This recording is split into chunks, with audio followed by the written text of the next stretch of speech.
Assalamualaikum dear friends, welcome on my channel. Today the topic of our discussion is about skimming and scanning. That how these techniques are useful and helpful in reading.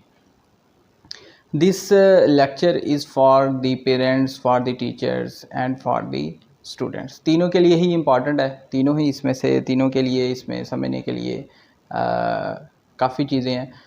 Skimming और scanning देखें, ये techniques हैं तो जिससे हम reading जो है वो अच्छे तरीके से खुद भी कर सकते हैं, और फिर जब खुद अच्छा लेसन प्रिपेयर करेंगे या खुद हम पढ़ेंगे ठीक से तो बच्चों को भी पढ़ा सकते हैं। और बच्चे अगर ये टेक्निक सीख जाते हैं 9th-10th के फर्स्ट ईयर सेकंड ईयर को इसके अबव क्लासेस में, तो उनके लिए ये बहुत ही फ़ायदा मंद है। सबसे पहले देखते हैं कि स्कीमिंग है क्या। स्कीमिंग से हम रैपिड आई मूवमेंट करते हैं, और रैपिड आई मूवमेंट करके हम मेन आइडिया ड्रा करते हैं उस पूरे पैराग्राफ से, उस पूरे लेसन से।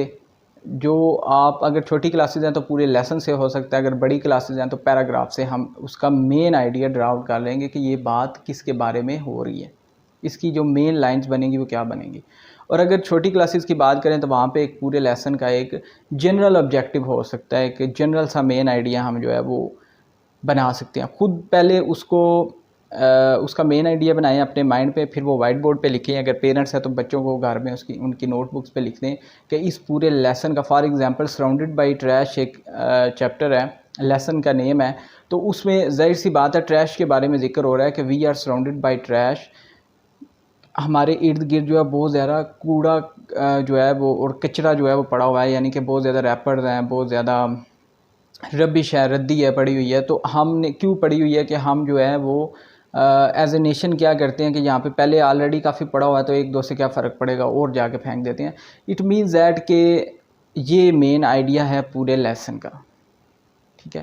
That we are surrounded by trash and we are not careful while throwing rubbish into streets. हम क्या करते हैं, हम उसका ख्याल नहीं रखते, ठीक है। उसके बाद स्कैनिंग देखें। स्कैनिंग दोबारा से वही रैपिड आई मूवमेंट है, लेकिन इसमें आप क्या करेंगे, फैक्ट्स जो उसके अंदर उसने एग्जांपल्स पेश किए हैं, उसके अंदर जो उसने फैक्ट्स बताए हैं, ठीक है, कि हम कैसे कौन कौन किस तरह से फेंक रहा है, कौन कौन किस तरह से इसमें कंट्रीब्यूट कर रहा है, और इन रैपर्स को, रबिश को, इस ट्रैश को, इस गार्बेज को किस तरह से हम बढ़ा रहे हैं अपनी सोसाइटी के अंदर। तो वो जो उसने स्टांच एग्जाम्पल्स जो हैं वो उसने प्लेस की होंगी, उसको जो है उससे ड्रा आउट करें, उसको पॉइंट्स की सूरत में लिखें।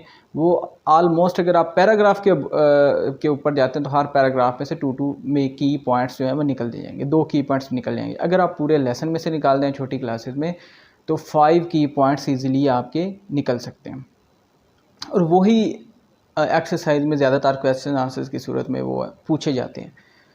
इस तरह से आप उनके पूरे लेसन को जो है वो आसान बना देंगे। फॉर एग्जांपल अगर आप साइंस पढ़ा रहे हैं तो उसका पहले ओवरव्यू बयान करें कि इस चैप्टर के अबाउट हम क्या क्या इस चैप्टर में हम पढ़ेंगे, और उसके बाद हर डेफिनेशन को डिफ़ाइन करें अपने वर्ड्स के अंदर।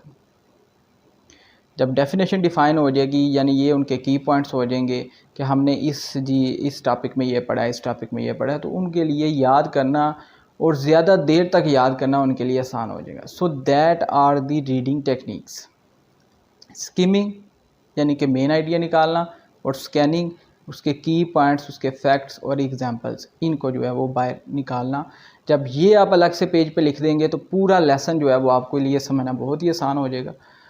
तो it is equally important for the parents भी घर में बच्चों को इसी तरह से रीडिंग करवाएं, और उन्हें बल्कि ये स्कैनिंग से रीडिंग करवाएंगे तो साथ साथ उनके नोट्स तैयार हो जाएंगे, जिसकी वजह से उनके लिए वो चैप्टर समझना बहुत आसान हो जाएगा। For teachers it is quite helpful, क्योंकि एक तो आप उन्हें रीडिंग करवा रहे हैं, साथ साथ आप उनके नोट्स भी तैयार करवा रहे हैं, जैसे कि आपने मेन आइडिया लिखवाया और की पॉइंट्स लिखवाए। And for the students it is also important. अगर स्टूडेंट को ये टेक्निक आ जाती है तो वो फिर पेरेंट्स और टीचर्स के अलावा भी इसको कुछ ना कुछ समझने के काबिल हो जाता है। गो के जो है काउंसलिंग की ज़रूरत रहती है, टीचर और पेरेंट्स पढ़ाएं और फिर बच्चा जो है उसको करे, वो ज़्यादा बेटर है। लेकिन ये है कि टेक्निक्स अगर उसको आ जाएंगी तो उसके लिए ज़ाती तौर पे भी इसको चीज़ को, रीडिंग को अच्छे तरीके से करना जो है वो आसान हो जाएगा, और साथ साथ वो नोट्स भी उसके तैयार हो जाएंगे। तो वो उसके लिए जनरल लाइफ में फॉर दी एग्ज़ामिनेशन पर्पस भी, और एज ए होल उसके लिए जो है लाइफ में इन की पॉइंट्स का, इस मेन आइडिया का, और जो कुछ भी इस तरह से सीखेगा इसका फ़ायदा होगा। Thank you very much. This is from today's lecture. आप सब्सक्राइब कर रहे हैं मेरा चैनल, तो कहने की ज़रूरत नहीं है। तो इसी तरह जो है वो चैनल का ख्याल रखिएगा। Thank you very much. अल्लाह हाफिज़।